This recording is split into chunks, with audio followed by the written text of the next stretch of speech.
1999, it ran this ship aground, leaving soldiers aboard to enforce its control of the territory.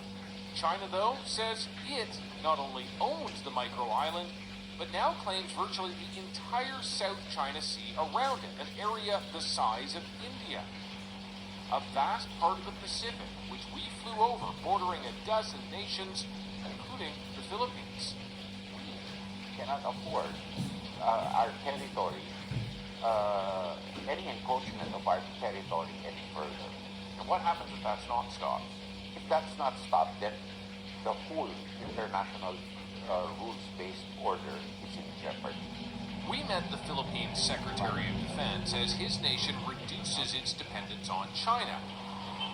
It built infrastructure across the Philippines to grow its influence here. Now, the nation of islands is instead shifting towards the west, hosting military drills and more American troops on its soil.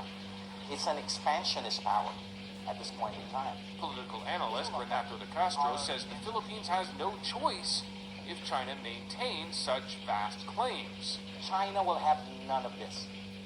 China wanted basically simple subjugation.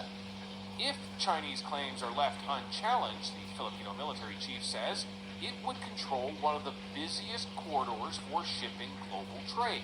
So Canada, what if sea lanes are blocked? Then even your supply chains are going to suffer.